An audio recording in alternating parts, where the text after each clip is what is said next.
hit that thing again. We also have concessions open just outside here. Fresh popcorn, candy, drinks, all sorts of fun little stuff to munch on.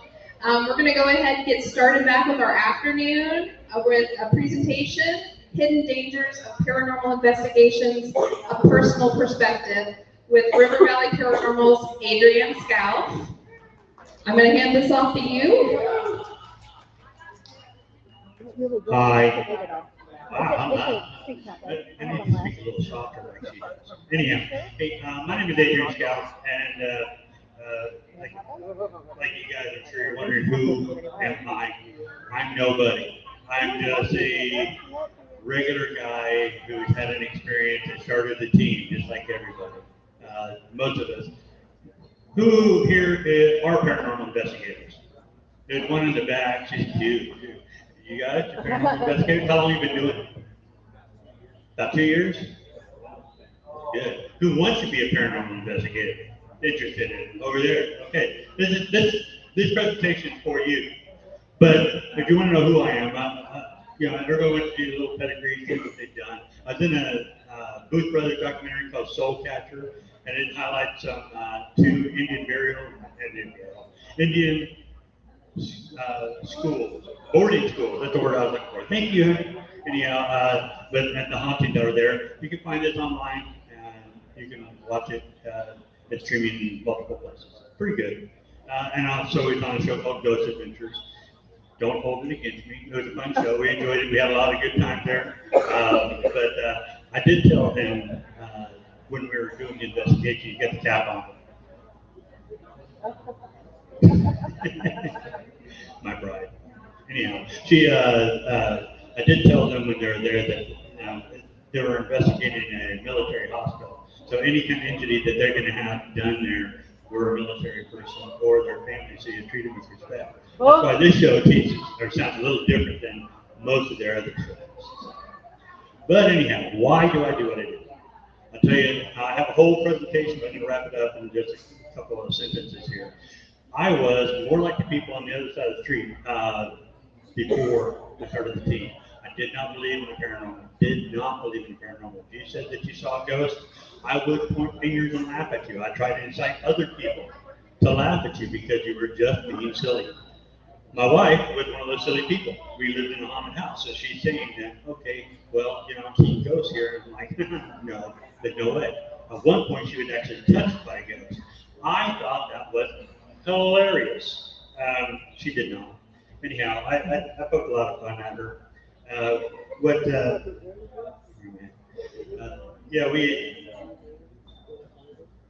One day, when we was in McAllister, Oklahoma, we were coming home from the movie late at night, and I actually encountered more of a crypto kind of case. And that just flipped my whole life upside down because I was like, if that exists, everything else could possibly exist.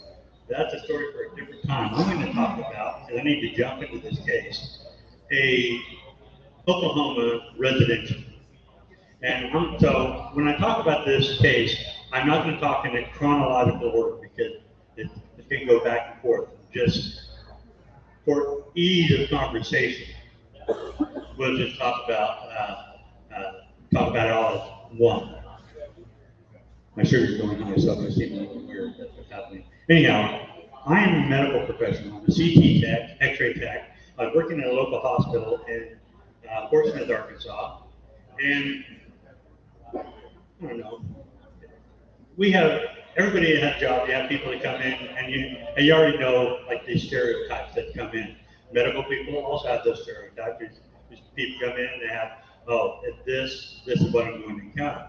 Well, I'm working nights at this hospital doing CT, and I get a call from the ER saying, you got a patient in here, young female who's having anxiety attacks. I'm thinking, okay, well, I've got a super kind of drama queen. I'm going to run into a lot of that when I come in there. So I go down to the ER, get the patient, and I walk into a room, 3 people in there, and everybody's really calm, everybody's really cool. They were actually laughing when I went in there. And the lady that I came to get to take the CT, she was nice. I'm carrying on the conversation. I'm Joe Christian here, but I'm also a paranormal investigator at this time. But I'm like, what do you got to be anxious about? Trying to be nice, trying to get information out of her, see if there's anything bad going on in the household. Seeing if I can spread a little Jesus in there. Didn't need to do that. They were very Jesus people too. And so I did my CT. Everything was fine. But when I was done with that CT, I got her off the table and getting ready to take her back to the ER. And then she says, it came from the attic. I'm like, excuse me? So she proceeded to tell me what happened. I'm going to tell you this story as going along. Some of these parts were filled in by the family later on. But what she tells me is they always go every weekend to her mother's house. She lives way out in the country. I'm not lying. It's a couple miles down the dirt road. Take a right. If you live out here, that's nothing. Because you guys are all on dirt road way out in the middle of nowhere.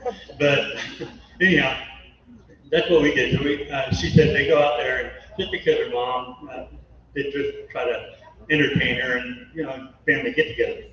So she said at the end of the night, they all go to bed. And it's like all the doors are open. They're just shouting at each other and stuff like that. Well, she is going to bed. Her husband's already asleep. She's starting to fade off, and she hears this thump. She just thought it was family members, so she kind of looked out in the hallway. Nothing there. Second time, she hears a louder thump. Now she gets up on her elbow, and her husband wakes up because now he's hurt. And she's looking out in the hallway. But like I said, they're way out in the country, so things can get weird real fast. She said that her anxiety level went through the roof at this point. And then the third time out. Third time, she's looking at an attic, and I'll show you the picture here later. An attic, and it's one of those that you pull down the door and it has the stairs come down. She said what she saw was that attic door come down. That's the last thing she remembers. The rest of the stuff is filled in with family. At this point, she gets pushed down into the bed. Down hard into the bed. She starts screaming. She's screaming. She's talking about, she don't remember any of this stuff. She's screaming, writhing around. Now the whole family is up. They're all piling into the room. Mom and husband are trying to get her up. Can't get her to move. She's still screaming. At this point, she just, for lack of better words, she's avoiding everything. And that's when she was released. So she's a mess. They get her to grab her, take her into the bathroom. They get her into the bathroom. She hits the ground, arches her back. And the mom says her eyes went kind of a pewter, kind of cloudy color, and she starts screaming the lights. She tells me that is not what she said. She was screaming out. And the mom and everybody else in the family said she was screaming the lights. So of course, at that point, I love that. It's gone. You can't do that. It goes my hold on. Oh, Mark. Whole family was scared. So they were terrified because this thing is in the house and attacked them. They still come out. Nobody can move. They're out there, and now they can't leave the mom alone because they got bad stuff going on in the house. To the point where when they would go to the bathroom, they would go in pairs to the other side of the house. They were all living in one side of the house, going to that side of the house when they had to go to the other side. They felt like they had no one to turn to. Now, this is a Christian family, but they felt that they had no one that they could go to for help. When they talked to me the night of the hospital visit versus the time that they actually called us was months later. So they called us to, okay, we need you. So we come out to interview this family and talk about what was going on there. The interesting thing about it, we come in, like I said, we go down this 2 mile down a dirt road, we hang a right, go into their houses on the left. The whole family's outside. Once again, he had never met these people, but we would come in there and they're just a really welcoming, happy country family. But I come out They just pour out and start talking to us. And so glad you're here. We finally got somebody come in and help us out. I recognize it when you do. The mother, she says, you know, come on in. So I'm the first one. I walk into the door in front of me. I walk into the door, and I can just feel this weight that's on me.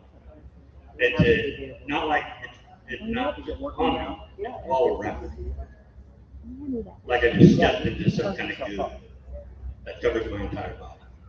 I walk in, and I come up to the couch, I turn around and face the door, and I'm watching the rest of the team come in. Well, Daniel, one of our team members, he comes in and goes straight into investigation mode. So he's looking at DVD books. He's looking at any reason why these people might have, you know, paranormal experiences. So he didn't say anything. Tina, she walks in the door, third person in the door. She walks in, takes a couple steps, looks directly at me and says, "Can you feel that?" And I'm thinking, yes.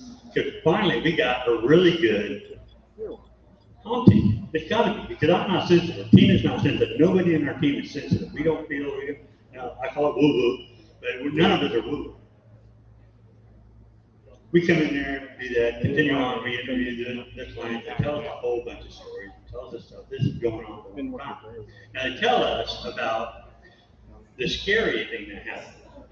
But the whole time before that, there was a young girl ghost that seemed to be really nice. Every time she was around, it would smell like baking. There was a little girl ghost that was kind of mischievous, would always do things like move things. But they didn't want to cleanse the house because they didn't want to hurt those ghosts. But they didn't know what to do about this angry ghost, which is why they call this. That's what I'm doing. I'm hitting the wrong button. All right. Anyhow, we scheduled an investigation. The investigation, we did not do this because of the conversation that we had with the client was, it seemed like something might be attached to her. But we want to figure out if that place is haunted. So we did a investigation once with the client in the house and once without the client. So I said, when I talk about this, I'm going to mold those two investigations.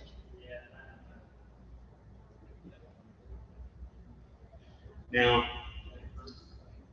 when we get in there and actually do the investigation, we get to set up all our equipment, and you've seen it on TV, or you do it yourself. We have the cameras in there facing where people say there's action going on. So it took us a while to get in this position, and also pay attention to the date. It's August 17, 2007. We've been a team for 1 year. So here we are on the ground. You see we're looking around. Because when we first turned out the light, okay, time to go into investigation mode, flip off the light, automatically we're seeing everything move. We're seeing like swirls in the air. It looks like you see oil sheen in water. You know how that does that? That's all around. And on the ground, it looks like millions of crawling creatures, like spiders or something. They're all in there. As you back up, it comes, fills in your spot, come forward, they pull back, but they're all around. So when I first turn out the light, this is happening. I turn the light back on. I'm like, okay, did you see that? that doesn't make any sense. And so we do that. Finally, we realize it's going to stay there. It stays there. It takes us a while to get there. You see Tina's looking down at the ground. We're looking out. I think I'm using my laser. It won't work. We're looking out the door here. Into the door goes up to the kitchen. Like that. So that's right on the other side of the door.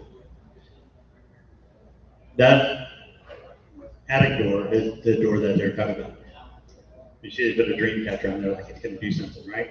But it is hard because to try to pull that down almost lifts me up before it gives. So for that thing to just drop, I mean, because paranormal investigator, you're thinking, okay, what could it be? Could it have been some kind of critter up there? No. A raccoon couldn't have done that. Knock that thing down. I think you can actually almost walk on that thing when it's shut. That fall.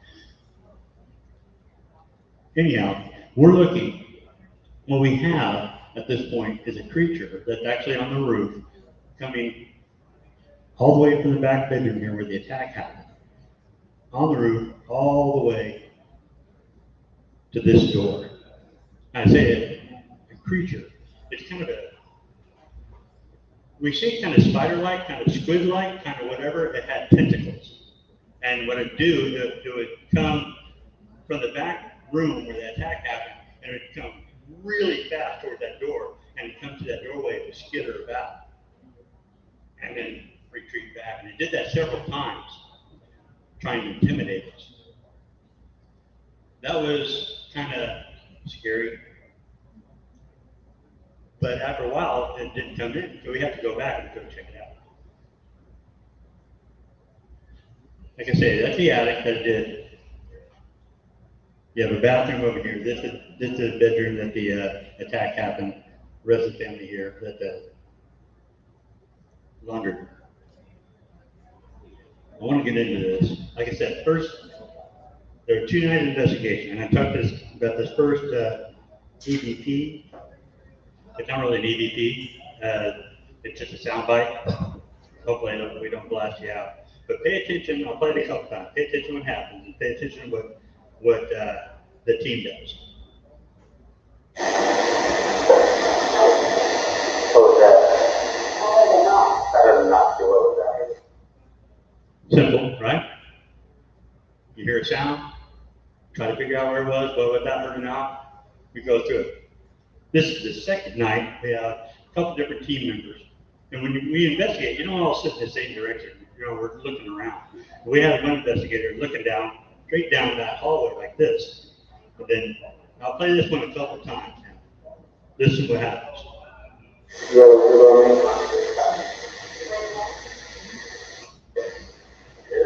No, I've seen it. I've seen a lot. It looks like it hit a paint. Did you catch what he said? He said, I've seen it. We heard the sound, we're like, what was that sound? He said, I've seen it. He said, it's like a light that hit a pan. And I'll play it one more time.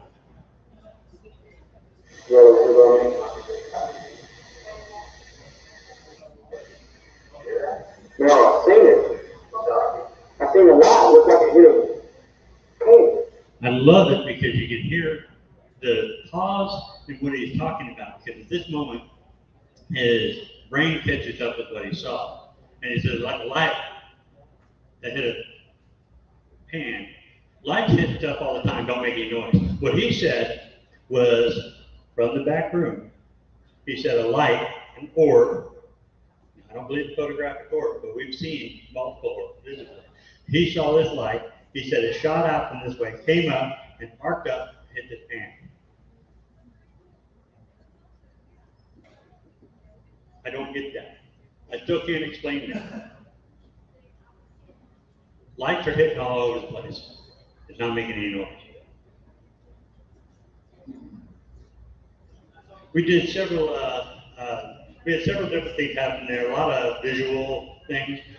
One of the things that I like to talk about, actually it's Tina's story, but I'm going to tell it anyway. We're in the back room over here where when the attack happened, where the lady was pushed down the bed. So Tina, who also is not afraid to go do what's scary, she goes in there and she sits down on the edge of the bed. When she's sitting on the edge of the bed, there's a mirror in front of her. And the room's too small for us to all be in there. So we have the line of sight rule. We went to all the investigators and we're all spread out. And I'm standing in the hallway, keeping an eye on everybody, really paying attention to Tina. She's sitting there on the bed, just waiting. And she says in the mirror she could see behind her, a shadow just sat up behind her, kind of like up. And so she could see this. And then it starts to come closer. And I don't know how to describe it other than it's like something just moving on the bed trying to get. So here she is looking at herself in the mirror with the shadow behind her. And it's behind her this way. And then it's behind her this way. And it's behind her this way. And as it gets closer to her, she starts to feel a coldness. Like it's going to touch her. Then of course, she's telling me this stuff's going on. I'm off to the side like 90 degrees. I can't see it. She sees it, and she's starting to get nervous, but she doesn't run, she doesn't get up, she doesn't move, she's waiting for it to happen. Then it doesn't happen. She says, as it gets there real close, like it's going to do that, then it drew back. It did that how many times? Twice? Twice. Nothing. We did a couple of things we had. Let's see, go back here. Now I'm going to play this soundbite. It's, I don't always play the soundbite, but the soundbite was kind of weird. Since the attack came from the attic, we sent up investigators up there. We listened to both investigators' recorders. There's only caught on one recorder, and it wasn't my investigator. So I'm going to play this soundbite for you. You can tell me what you think it says if you want to.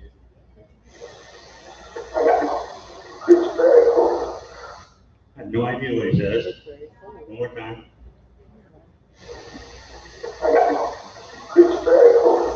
I got my. It's very cold. Yeah.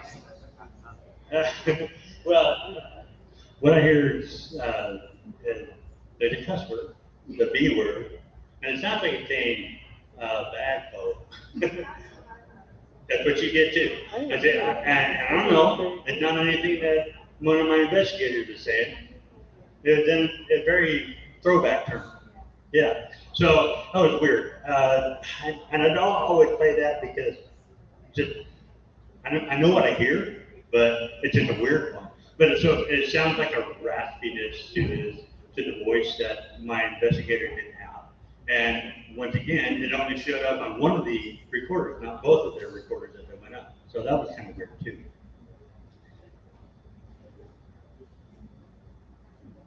So as we wrap up the investigation, we get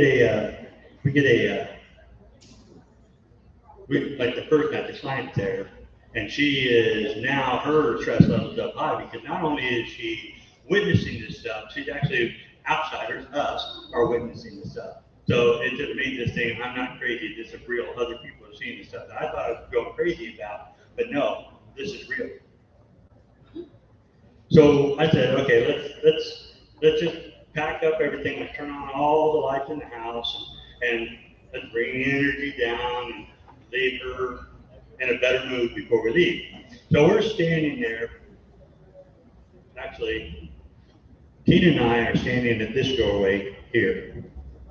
I'm facing this way, Tina's facing that way, so she could see the kitchen off to her left.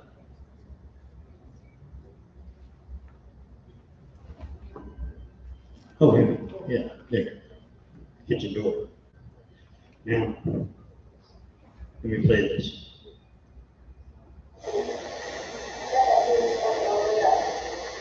I heard it. There's somebody out there. See.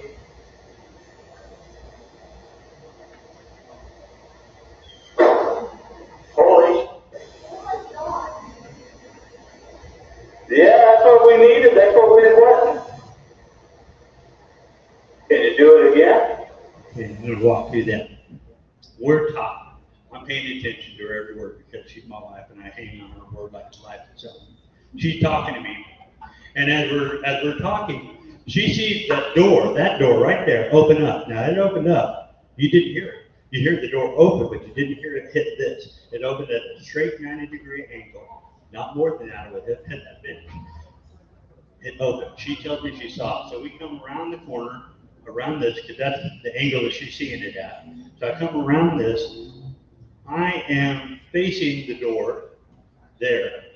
My other investigator is there. Tina is going to get the other investigator. As we're standing there watching that, I say, I see something. You heard me say that. I see something. And then I stop talking. Because what I see is a half a body. I see from the waist down. I don't remember feet. But just seeing legs standing there, I mean, slack, pair of trousers standing outside the door, that always kind of just put my brain for a moment. And I said, I see something, I'm pointing at it. That's when the other investigator tried to change her angle so she could see what I was looking at as the door slammed. It slammed with enough force to break the mechanism. And I'll play that soundbite again.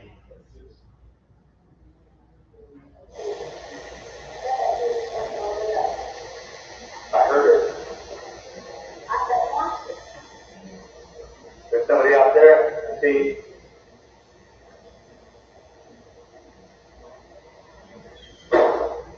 Holy. Yeah, that's what we needed. That's what we wanted. Can you do it again? I do like the fact that I had the presence of mind to ask it to do it again. Do I keep it in there? A little bit of self-pride there. But,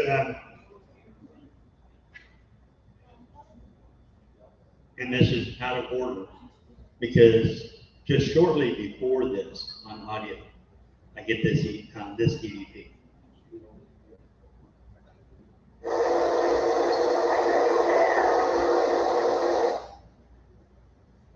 Couldn't hear back. Can you hear it?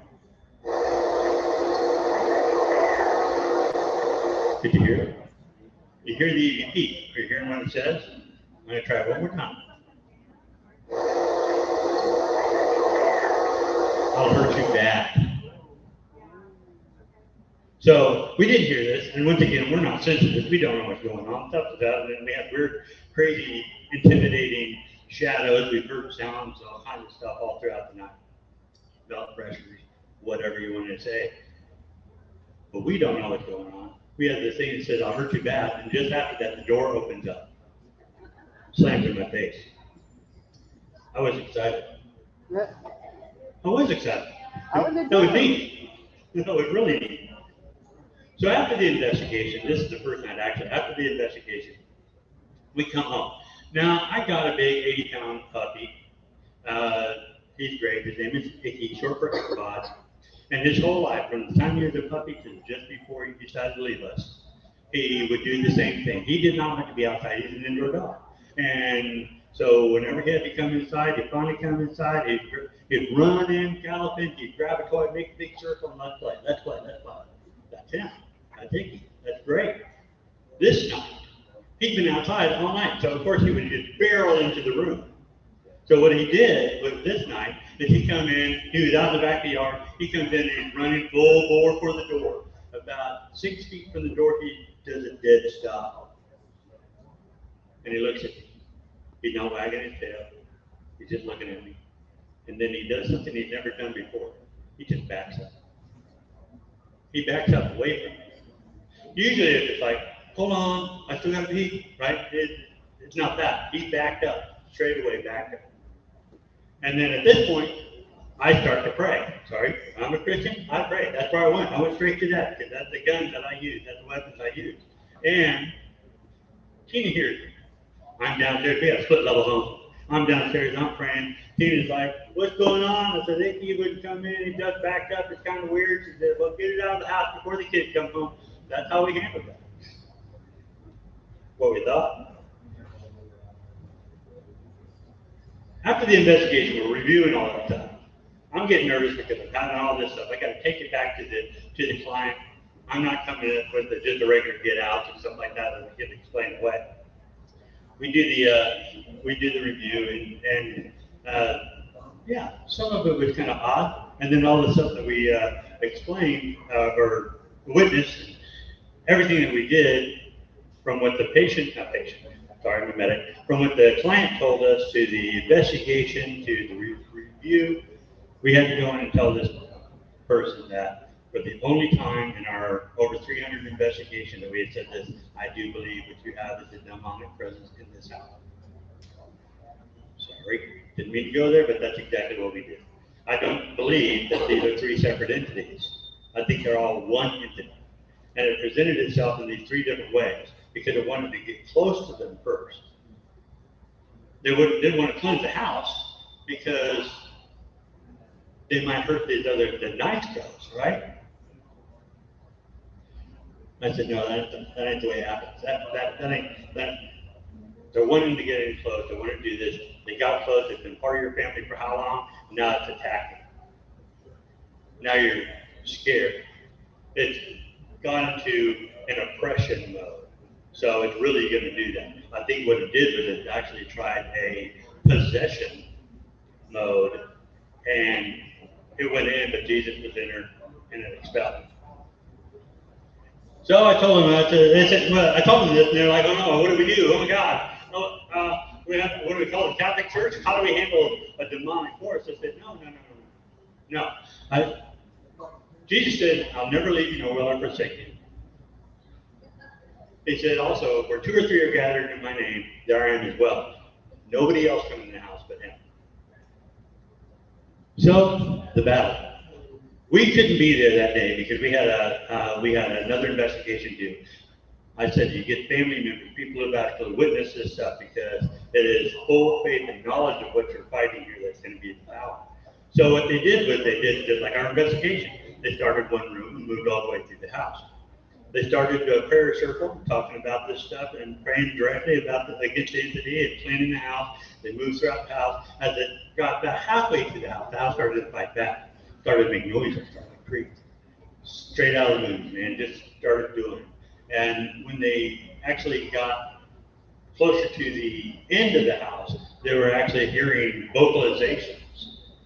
The house didn't want them to do what they were doing. It was just trying to get them to stop. They finished the prayer in the bedroom where the attack happened. And they said as soon as they were done with the prayer, there was a lightness in the house. Specifically, they said they could hear the ticking clocks in the bathroom that they hadn't heard for years.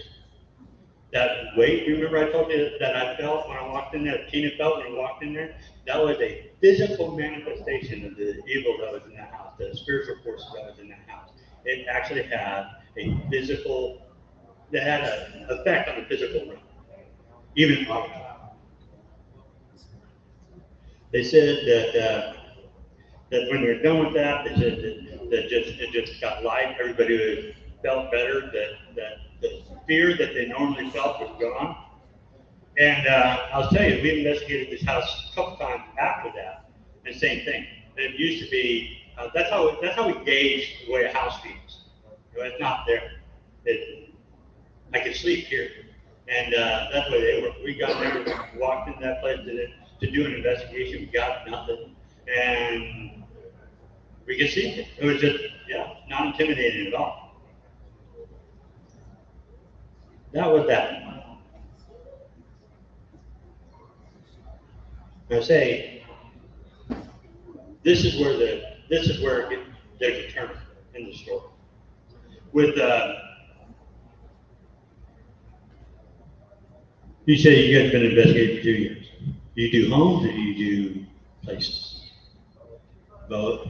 Okay, when you go do buildings, it's a fairly safe place. Even when you have aggravated ghosts, scary ghosts, and stuff like that, it's nothing. It's pretty low key. When you're doing houses, you know what you're walking into. You don't know, and clients will always tell you things. It's always terror. When I walked into that house, had I known better, I should have turned around and left that house. I was not equipped to deal with what was going on. Now I don't know if you guys are churchgoers, but there's a story that as Jesus was walking, he comes across a demon. He calls himself Legion. Now, I'm not saying this is Legion. I'm saying, but he came across as demon Legion. Legion didn't want to be cast out. He didn't want to. He wasn't done. He said, "Cast me into this group of pigs." And as the story goes, the demon went into the pigs, and the pigs destroyed themselves. In this story, I'm the pig. What I did, now I said, pay attention to the date. It was August 17, 2007. By November of that year, I'd done a whole 180 change in my personality. By November of that year, I had been fired from my job. Tina and I are arguing. When I'm still going to church. I'm still leading youth at this time. I'm singing worship, but when I'm away from all that stuff, I am full on evil in my head. I never wanted to hurt myself. I did want to hurt other people. I really wanted to hurt people.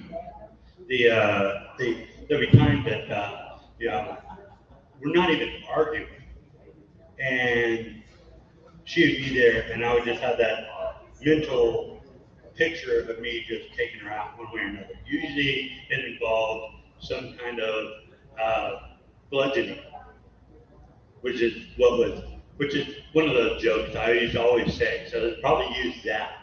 Because I was like, safely be bludgeoned. But that's how it manifests itself. We were doing investigations, And we'd be coming home from investigations, and I'd be driving along, and it'd be just like, all of a sudden, all it would take is just a little turn like this, and it's head on carpet. I never want to take myself out only. I want to take out a group of people. I want to take out my team. I want to take Tina out. I want to take the other people, the strangers in the car. I wanted to do that. And it would happen at the weirdest times. Towards the end of it all, and I'm talking a couple of years, Tina and I are at totally opposite ends. We can barely stand to be in the same house together. I don't know how Tina lasted through this because I was pure evil. And I'm not going in deep into what I did and how I felt. But the issue kept with me, and some people couldn't see it at all. And really, the only person who truly saw it was Tina. One night, like I said, I got fired from my job. It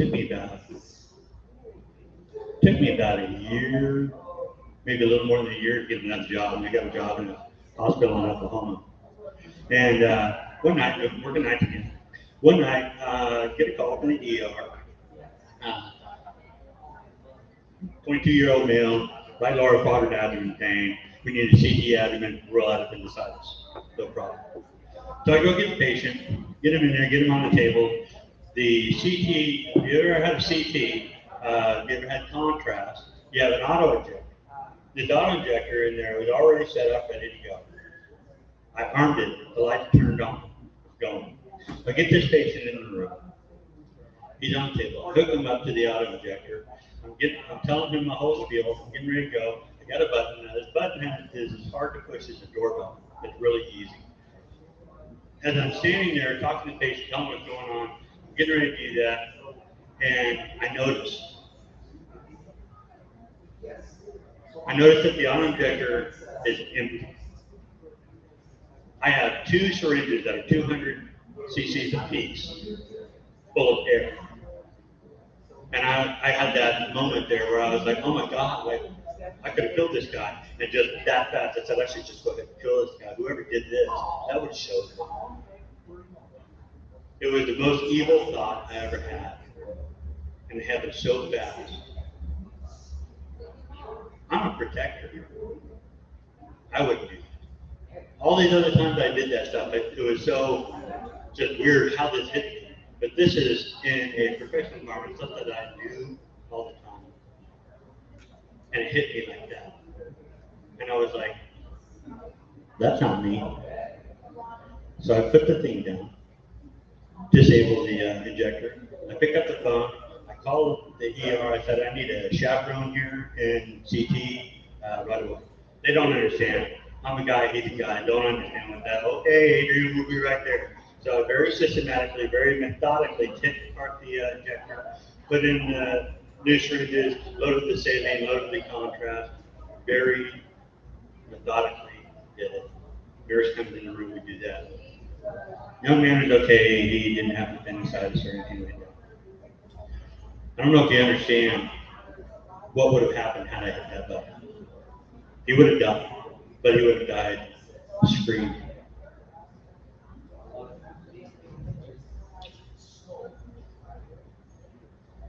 We get the patient up off the table, take him back to the ER. I walk through radiology, across the hall, into the other part of radiology, walk straight to the back where the mammography room was, which is the only room that had a lock on it. I went in there, locked the door, and I started praying. I probably prayed for 30 minutes straight. And then periodically for the rest of that night, I prayed. I prayed on the way home. After I got home and I talked to Tina, things were different. She said she'll tell you that it seemed different that night. Don't know what happened, what was changed, but there wasn't change.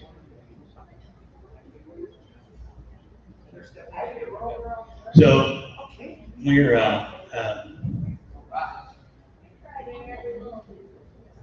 I had a buzz cut. You see in the picture in the investigation, I had a buzz cut. I'm real kind of vain. I don't want my hair a mess and all that. But I told myself, I said, I'm not going to cut my hair again until I have one good day. So my hair was down here, down there. So it took me that long to have one good day. You see the movie The Conjuring? Okay, in The Conjuring, that was an awful lot like this house in Oklahoma. A lot of the same things happened, a lot of the same kind of feel, and I think it's same kind of stuff that was happening. We went to go see the movie as a team. And of course, Tina and I were looking at each other saying, wow, it's just like this place. It's just like this place. And after that, we come home. I'm all quiet. She's on, we're in the RVPRI office, you know, she's typing away doing her stuff. I just thinking about everything and just dwelling on it. And then I took that time to actually tell Tina, this is what happened. So up to this point, she didn't know. Up to this point, she had no idea what I was going through. She knew I was going through something. She had people at church telling her to leave. She had other people telling her to leave, but she didn't. She's the strongest, most stubborn woman you'll ever meet. And I'm alive because she is there. I think that time when I was in that X-ray, in the CT room with that young man, I think if they talk about the near-death experiences, I think it was a crossroad at that point. If I would have done this, I would have lost everything. Not only, from that, I mean, spiritually, I would have been unredeemable, I think, at that point. But I didn't. So when you're doing investigations, you're being an investigator, don't forget who you are, don't forget who your people are on. When I did this investigation, I was in charge of, we had 12 people on the team at that time. Our job as founders of the team is make sure that they're safe. We're doing an investigation, but above all else, be safe. We walked in there, we were over our heads. We should have left and called somebody else with a little more experience. Somebody knew what they were doing. Maybe somebody with a strong spiritual background to actually handle the situation. I ain't got a whole bunch of time, so.